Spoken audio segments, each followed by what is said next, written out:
시장 분위기가 참으로 훈훈합니다. 자, 오늘도 주가 지수가 강한 상승을 보이면서 코스피 지수 2700포인트를 바로 눈앞까지, 지척까지 둘 정도로 강한 반등이 나왔어요. 그리고 지난 1월 첫 거래일에 발생했던 52주 신고점을 오늘 또다시 넘어섰습니다. 자, 이런 기세라면 코스피 2700포인트. 자, 드디어 넘어갈 수 있을까요? 자, 그리고 넘어가는 게 중요한 게 아니죠? 안착할 수 있을까요? 자, 오늘 증시 토크에서는 이 점에 대해서 함께 생각을 해보도록 하겠습니다.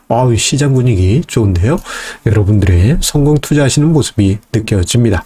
자, 끝까지 함께 하시죠. 구독, 좋아요, 알림 설정과 함께 증시 토크 시작하도록 하겠습니다.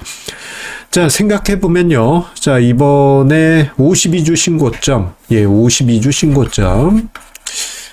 자, 이 52주 신고점은 이게 1년 내 최대치, 최근 1년 동안의 고점을 돌파했다. 그런 의미죠. 아주 중요한 시장의 시그널을 던져주고 있습니다. 자, 그런데 이 52주 동안, 1년 동안 신고점을 경신한 게 오늘까지 3번 있었습니다. 자, 올해 1월 첫 거래일에 한번 발생했죠. 그리고 작년 8월 1일에도 52주 신고점 돌파하면서 이게 몇 년이냐? 1년, 2년 훨씬 넘는 조종장의 종지부를 찍을 것이다 라는 기대감이 지난번 그리고 지지난번에도 있었어요. 그런데 안타깝게도 그 이후에 시장은 조정을 받고 말았죠. 그러다 보니까 지난 8월 고점 신고점 경신했을 때, 그리고 이번 1월 신고점 경신한 이후 투자자들이 많은 부분 실망했던 그러한 상황들이 있었습니다. 자, 그리고 또다시 52주 신고점을 돌파하다 보니까 한편으로는 기대도 있지만 또 한편으로는 우려가 있는 것도 사실이에요. 그럼 여기서 잠깐 생각을 해볼게요. 왜 지난번에는 날카로운 조정이 나와서 김을 뺐을까? 그 이유를 생각해 보지 않을 수 없습니다. 자, 여러 가지 이유가 있을 수 있어요. 그런데 저는 이 부분 관련해 가지고는 이런 이야기를 드리고 싶어요. 자, 원기 매물. 원기 매물이 증시의 발목을 잡았기 때문이다라고 이야기 드리고 싶습니다. 그림이 귀여운 원기가 있네요. 자, 이게 무슨 얘기냐? 시장이 급하게 하락할 때 또는 주가가 급하게 하락할 때 중간에 어떤 영역을 지나갑니다. 이때 약간의 횡보를 하거나 등락을 거듭하면서 매물이 형성이 돼요. 그러다가 주가가 쫙 빠진다? 그러면 손쓸 겨를도 없이 그야말로 여기서 이제 그냥 포로가 되고 만 것이죠. 전쟁으로 치자면 포로가 되고 만 것이고, 제가 비유를 드릴 때는 원기 매물이 되고 말았다. 그렇게 이야기를 드리곤 합니다. 좀 아쉬운 부분이 있죠. 그러면 우리가 주가 지수 2700포인트 요 영역에서 언제 원기 매물이 쌓였느냐? 바로 2022년 1월에서 언제까지야? 5월 4일. 요때 원기 매물이 쌓였습니다. 그럼 그때 왜 원기 매물이 쌓였느냐? 그 이전에 증시 조정이 깊게 있었죠. 그리고 증시가 반등이 나올까 싶었는데 미국의 긴축도 셌을 뿐만 아니고, 그리고 2022년 1월에 뭐가 있었습니까? LG 에너지 솔루션이 상장을 하면서 증시 체력을 쫙 낮추고 말았잖아요.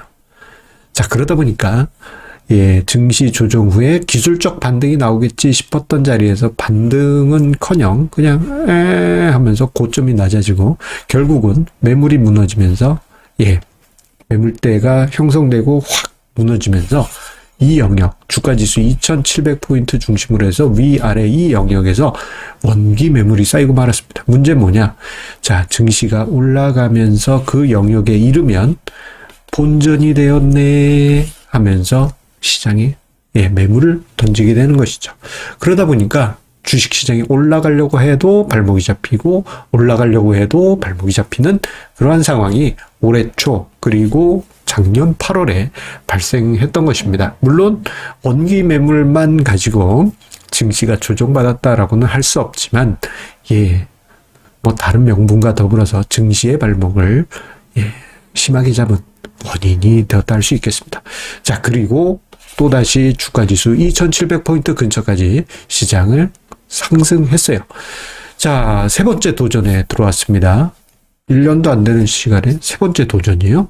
작년 8월, 올해 1월, 그리고 한 달도 안 돼가지고 이번에 2월에 주가지수 2700포인트 매물대, 원기 매물대의 현재 지수대가 넘어보기 위해서 근처까지 다가왔습니다.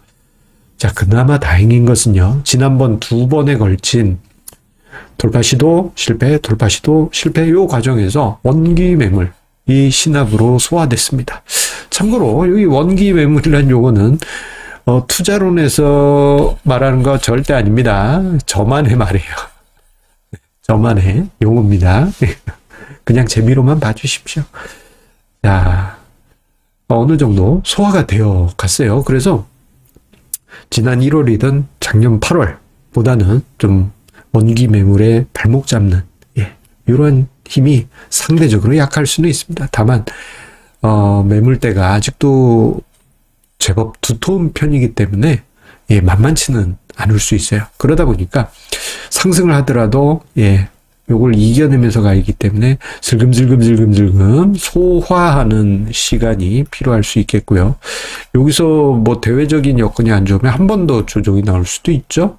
자, 그런데 여기서부터 중요합니다. 이렇게 신압으로 상승하면 뭐 그래도 좋지만 조정받으면 어떡하냐 이렇게 또 걱정이 될 수 있잖아요. 하지만 조정을 받게 되면 지난주 증시 토크에서 이야기 드린 대로 낙폭이 제한적일 가능성이 큽니다. 자, 낙폭이 제한적이다. 자, 작년 8월에 돌파하려다가 실패하고, 이번 1월에 돌파하려다가 실패하고, 바로 이번에 또 돌파 시도한다. 근데 이번에 또 이게 실패, 조정 또 나왔다? 그러면 생각보다 얕은 곳에서 지지를 받고 또다시 고점을 높여갈 가능성이 큽니다. 시장은, 그런대로 체력이 나쁘지는 않습니다. 자, 조정이 있더라도 오히려 재돌파를 위한, 돌파를 다시 하기 위한 재도전의 시간이 될 수 있겠습니다. 자, 여러분들의 성공 투자 응원드립니다. 좋은 소식이 있기를 바라겠습니다. 감사합니다.